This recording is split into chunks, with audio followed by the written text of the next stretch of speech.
Good afternoon, ladies and gentlemen. Shalom. I'm David Mencer, Israeli government spokesman for the National Public Diplomacy Directorate in the Office of the Prime Minister. Please put your questions in the chat together with your news outlet, and we'll get to them after a couple of items to share with you. Firstly, this morning, a terror shooting attack near Yavne Junction, not far from Ashdod, murdered an Israeli policeman.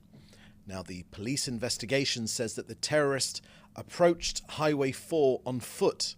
He shot our policeman and then continued on a shooting spree and wounded 4 more civilians until he was neutralized by a quick-witted civilian.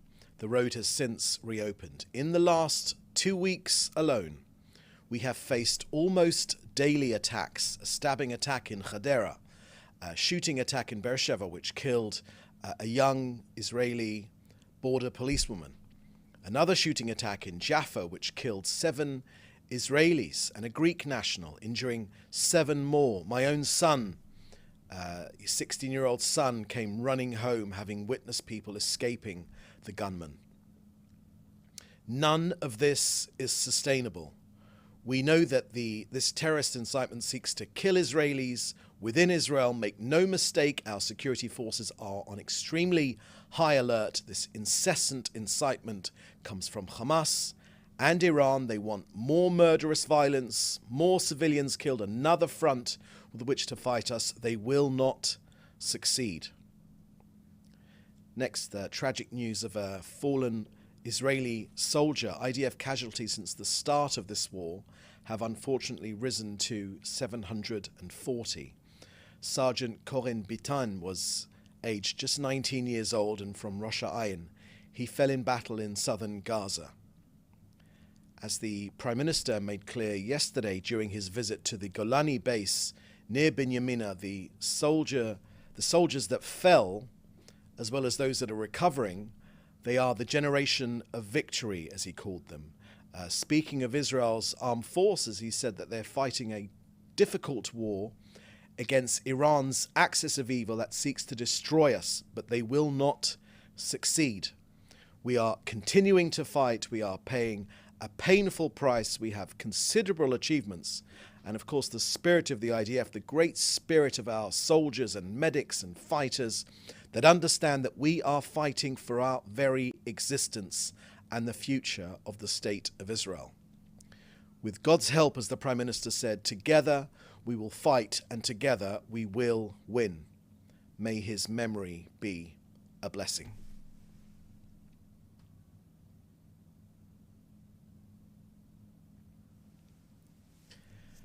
Next to our battle against Hezbollah, the terrorist proxy in the north, Israel is conducting limited, localized, targeted raids in southern Lebanon based on precise intelligence. Why?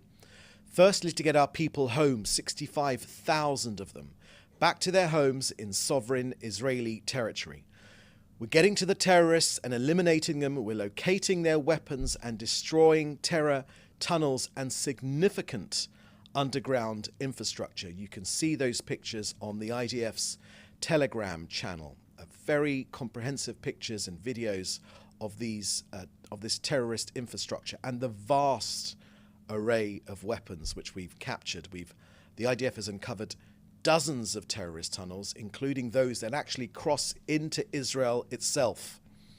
IDF troops have eliminated dozens of these terrorists in close quarters combat, and the Israeli Air Force strikes have located vast quantities of this weaponry. Now, on UNIFIL, the Prime Minister said that the charge that Israel deliberately attacked UNIFIL personnel is not correct. It's exactly the opposite of the truth. Israel repeatedly asked UNIFIL to get out of harm's way. It repeatedly asked them to temporarily leave the combat zone, which is right up against our border with Lebanon. In fact, on the very day that Israel began its ground operation next to our border with Lebanon, we asked UNIFIL specifically, please leave the area so that you're not harmed.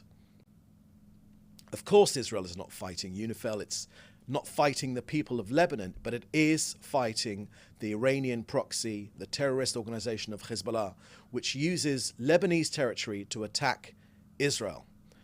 Hezbollah attacked Israel last year without any provocation on October the 8th, a day after the Hamas massacre, and has continued to do so, to attack us ever since, and has now launched close to 12,000 rockets and missiles against Israel.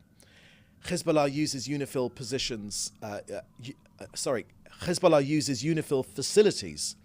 and positions as cover while it attacks Israeli cities and communities. These attacks have claimed the lives of many Israelis, including on Sunday. Israel has every right to defend itself against Hezbollah and will continue to do so.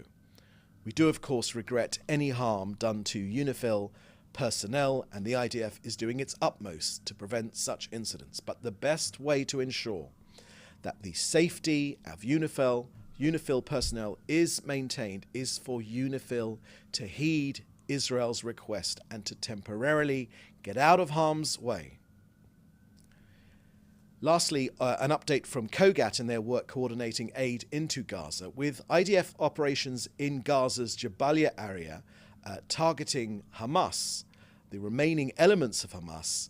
Hamas are, of course, embedding inside civilian areas. So Israel is getting humanitarian aid to Gaza's residents, particularly in the medical field in northern Gaza. Over the last few days alone, COGAT have facilitated 33 patients, accompanying personnel, and hospital staff from Kamal Adwan Hospital to other functioning hospitals in Gaza.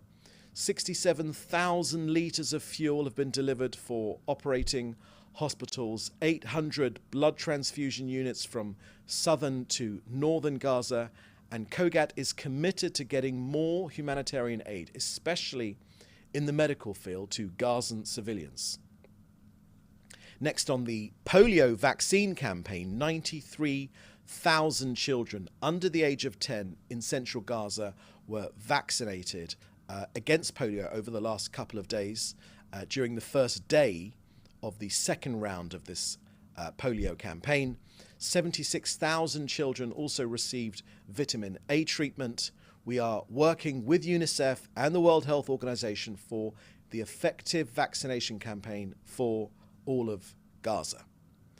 Now, just yesterday, 104 humanitarian aid trucks went into Gaza via Kerem Shalom and Erez, but just 12 trucks were collected from the Gazan side of Kerem Shalom by international aid organizations, which means that there remain 530 trucks worth of aid simply waiting for collection, which is a shocking indictment on the inefficiency of the United Nations. 6 tankers of cooking gas for essential infrastructure have also been transferred, as well as a convoy of 15 trucks which entered Gaza directly through Gate 96. Currently, there are 12 bakeries operational in Gaza, 4 bakeries in northern Gaza, and 8 bakeries in southern Gaza. You can get all of these details of Israel's humanitarian efforts on COGAT's website. So that's the end of our briefing today. I will now take your questions, which you should put in the chat together with your outlet. Thank you very much. First question here is from Joel Pollock. Your first question, Joel, from Breitbart News. US troops have never had to risk their lives for Israel in any war in the country's history. Is there any concern that the THAAD, the THAAD battery, will change that? Thank you for that question, Joel. Yes, of course, you're right that Israel has never asked for American boots on the ground. These US personnel will be operating the THAAD missile defense system, which is able to shoot out of the sky from very high altitudes these Iranian missiles, which Iran is threatening us with. But as you know, during this entire conflict, this conflict for our very existence, with Iran trying to destroy this country, Israel has never relied on any other troops from anywhere else in the world but our own troops taking care of our own people. That will remain. Next, does the THAAD battery add to Israel's defense systems? Thank you for that question, Joel. Yes, of course. The THAAD missile defense system is a useful addition to seek to protect this country. And of course, it does show in not just in words, but in deeds. In deeds as well. The US willing to defend this country, as the US itself says, its ironclad commitment to Israel's defense. Your third question, Joel, is there concern that giving Israel the THAAD battery will increase American leverage over Israeli military strategy? Thank you for that question, Joel. I don't think there's any concern of that whatsoever. Of course, we listen to the opinions of the United States, but in the ultimate analysis, we'll make our own final decisions based on our own national interest. That's always been the case. It's the case with any country which takes the security of its citizens safely, and that continues to be the case now. And the US understands that fact as well. We'll always listen to our closest allies, of course, but in the final analysis, the final decisions will be based on Israel's own national interest. Next question, if Hamas agreed to release all hostages in exchange for Israel ending the war in Gaza and Lebanon, would Israel make the deal? Let me just read that question again. If Hamas agreed to release all the hostages in exchange for Israel ending the war in Gaza and Lebanon, would Israel take the deal? Thank you for that question, Joel. Of course, we've made very, very clear that if Hamas lays down its arms and release all of our hostages, 101 of them, amongst them 2 children, amongst them 13 women and the elderly and men as well, some of them unfortunately who have been already killed, then this war would be over immediately. But what we're facing in our north is Iran's attempt to wipe this country off the face of the earth. It's an Iranian forward military operating base. Iran has hijacked Lebanon, specifically the southern part of Lebanon because of its proxy. And that's why it is our duty to get our people back home, first and foremost, but also to push Hezbollah back, and for that space which it will be evacuated by Hezbollah to be taken over by the South Lebanese army. By the Lebanese army itself.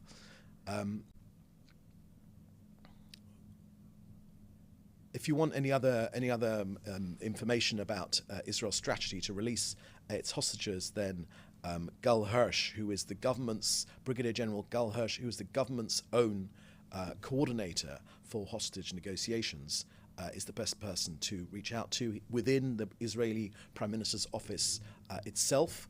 And also, you can check out his interviews, which he's made in the US media, where he's provided some innovative ways forward to try and get our hostages back home, and other things which could happen to make sure that to bring that about. They're an open wound in Israeli society, Joel. I don't need to tell you. It's more than a year now that they've been held. It's an open wound. That what their families are going through, as the Prime Minister said, is unspeakable cruelty. And we will bring them all home, every single one of them. It's one of our war aims. Okay, if you could just scroll up for a second. I just missed, there's one more question there.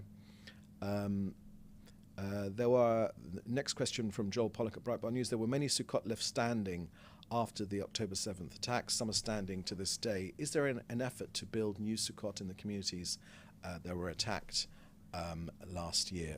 Thank you for that question, Joel. As you're right to say that we're on, tomorrow is the eve of the Jewish festival of Sukkot, known as Tabernacles in English, where Jewish people around the world will be celebrating that festival. You'll have to speak to the local communities around Gaza to get from them directly what the situation is regarding that question. Okay, next question here I can see is from Fred Ager, and you're saying that the UK Secretary of State for the Foreign Commonwealth Office and the EU High Representative for Foreign Affairs, Joseph Borrell, after a meeting, released a joint statement calling for immediate ceasefire, release of hostages, humanitarian aid, and a two-state solution, emphasizing UNIFIL's role in protecting peacekeepers and civilians. What is Israel Prime Minister's Office response to UK and EU's foreign policy representatives' call? Thank you for that question, Fred. I don't recognise anything new in that question you've put to me. There's lots of elements in what you've put forward there. The war in the north will end when Hezbollah are behind the Litani River and we get our people home. We've had almost 12,000 rockets on our head. They continue to fall every single, all the time. I encourage you to look at the IDF's Telegram feed, where you'll see details of that incessant rocket fire. We need to get our people home. Hezbollah are being pushed back right now, and the footage which the IDF have recently released of not only the vast quantity of weapons but also the terror tunnel network, which tunnels actually burrowing under our border and coming out, seeking to carry out another October the 7th style massacre. We simply will not let that come to pass. Okay, next question, Washington Post from Fred Ager. Okay, the Washington Post recently reported the IDF seized documents revealing Hamas planned a September the 11th style attack on Tel Aviv Israeli towers, including discussion with Iran and possibly Hezbollah. Do you confirm such reports? And for the day after, should Israel maintain a strong military presence in Gaza, Judea and Samaria, and the north of Israel? Thank you for that question, Fred. There's a lot in there. Let me take the first part of the question regarding there were arrests. We've all seen reports of arrests made by Israeli police and anti-terror police regarding a threat to key points in our country. You mentioned in Tel Aviv in particular, and I would point you to those reports, and I would point you to the police who carried out those arrests and the anti-terror our anti-terror forces which have carried out those arrests. I haven't got anything more to add on that particular story, except to say that we are facing the most brutal terrorist army. Let's be clear, the purpose of this terrorism is it's an existential threat to this country. They wish to destroy this country. And our primary effort, the primary responsibility of this country, is to protect the security of our citizens. And that is precisely what we are doing. No one on this earth should be in any doubt whatsoever of this government's commitment to carry out that responsibility to protect our citizens. I haven't got anything more to add on that, and you should go to the police to get more effort. And next question you ask is for the day after. Should Israel maintain strong military presence in Gaza, Judea and Samaria, and the north of Israel?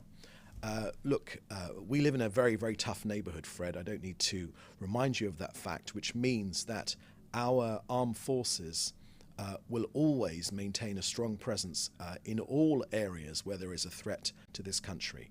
And that's precisely what we've done in the past. We were taken by surprise on October the 7th, but all of us here are working flat out to ensure that that does not happen again, and we are removing the threats of the seven-fronted Iranian-backed war against us, which seeks to destroy this country from wherever it comes. Next question from Jim Williams at Zenga International News. General Austin has spoken to his counterpart in Israel about ways to combat the drones being used by Iran and the proxies to attack Israel. Austin said that if Israel wants the US to provide the drone destroying system if needed, can you confirm if the drone system offered by the US is in fact headed to Israel. Thank you, Jim. I haven't got any update on that in particular, and we'll provide, the IDF no doubt will provide some details on that as and when we are ready to share them. Last question here I can see here from Joel Pollack at Breitbart News. The New York Times claimed yesterday that Israel is using Palestinians as human shields in Gaza, forcing people to enter tunnels. Have you seen that report, and what is Israel's response? Thank you for that question, Joel. Yes, I have seen that report, and the IDF will always strictly adhere to the rules of war. We are a law-based society, a law-based government. All of the IDF, in its efforts to destroy this terrorist menace, let's remember that the terrorists have no regard whatsoever for international law. In fact, they seek to abuse international law, as evidenced by them holding 101 of our hostages. Israel will always uphold international law and the laws of warfare and conflict. That's key to this country and this government's outlook. And I haven't got anything else to add other than that. Okay, that's the last question today. Now, for the coming period, as I mentioned, we have the Festival of Sukkot, Tabernacles in English, which starts tomorrow evening. There'll be no briefing tomorrow, and the next briefing will be next week. So please do stay safe. Thank you for joining us, and goodbye. Thanks for watching. Drop a comment below. Don't forget to like, share, and hit subscribe to stay updated with our latest content. Until next time, stay informed and inspired. This is Djobnik signing off.